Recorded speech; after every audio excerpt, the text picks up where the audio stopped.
On the 5th of June 2013, a UK-based news agency, The Guardian, shared that the US had obtained a court order to use Verizon metadata for all surveillance purposes.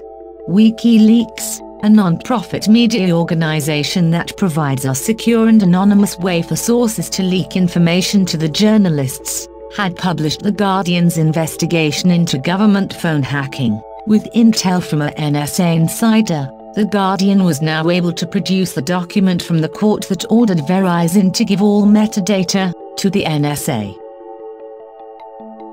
What does that mean for us? How greatly are we impacted by this news?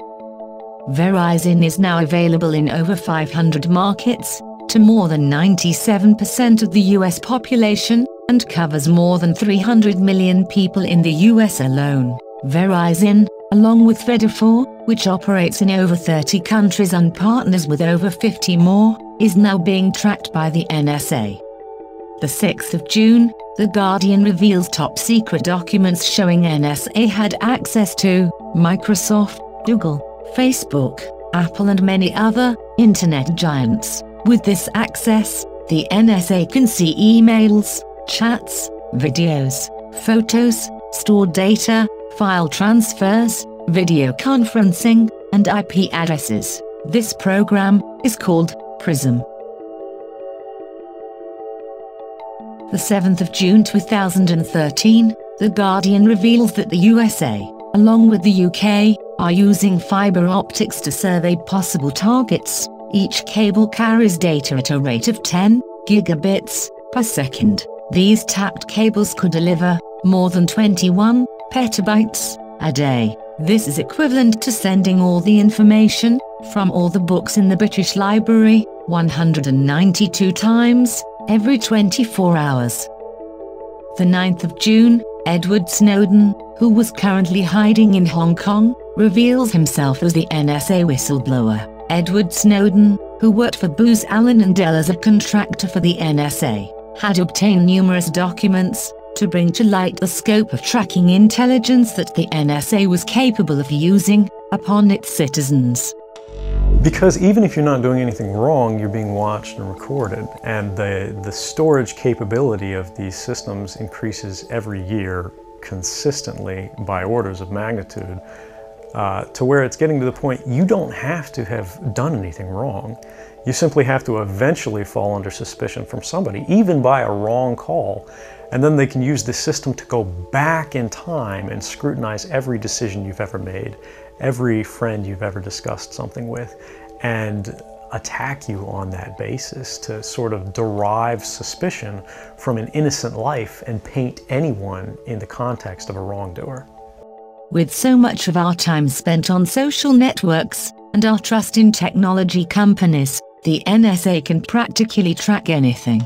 Technology companies that have been compelled to produce information to the government can only produce such information because they collect it. It might be time for technology companies to evaluate their practices of collecting information about individuals and what information they retain in their files that can be compelled by the government. The 20th of June, the NSA defends the attack from Snowden and the US peoples. The NSA says they need this data to help prevent another terrorist attack, like 9/11. In order to find a needle in a haystack, they argue they need access to the whole haystack.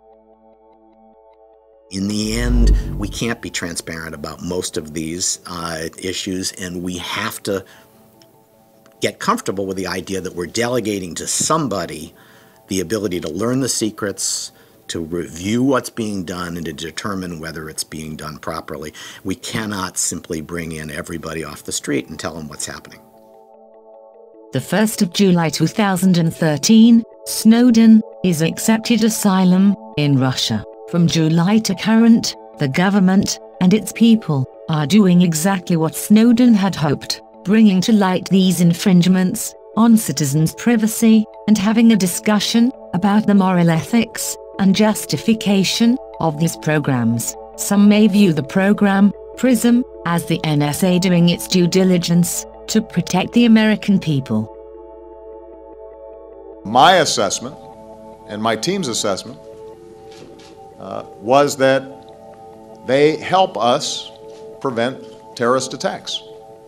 You can't have 100% security and also then have 100% privacy and zero inconvenience. We're going to have to make some choices as a society. And what I can say is that in evaluating these programs, they make a difference in our capacity to anticipate and prevent possible terrorist activity. Some people see Edward Snowden as a traitor to the United States, and others regard him as a hero for exposing the truth behind the NSA and their ability to gather information and monitor American citizens. I know he damaged the country, and the Obama administration will deal with it.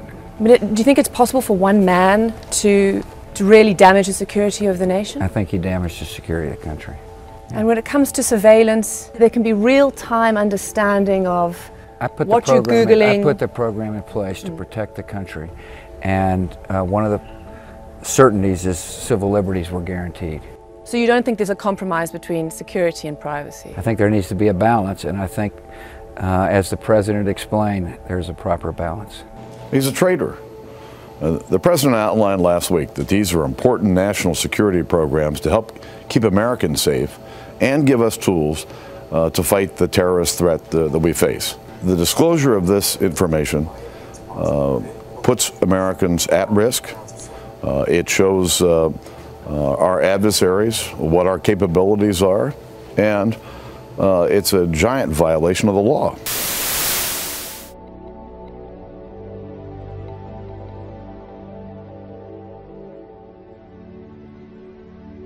Greetings, citizens of the world. We are anonymous.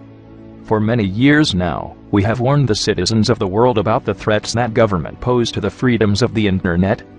Over this period of time, many people have woken up to the lies told by government officials and now understand the importance of keeping the internet open and free for all to use. The events that have transpired over the recent days have proven, indisputably, that the governments of the United States and the United Kingdom are trying with all effort possible to monitor the internet. You might ask us, if not to fight terrorism, what are they looking for? The governments of the world are corrupted to the core, by greed and lust, intoxicated by power. They fear losing this power to the people. Let us look at this secret spy system PRISM, and its apparent effectiveness.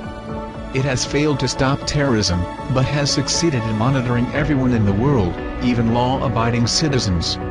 It is true that there are evil people in this world who must be watched to ensure the safety of others, but it is simply immoral and unethical to blanket monitor everyone worldwide, assuming that everyone must be guilty of something.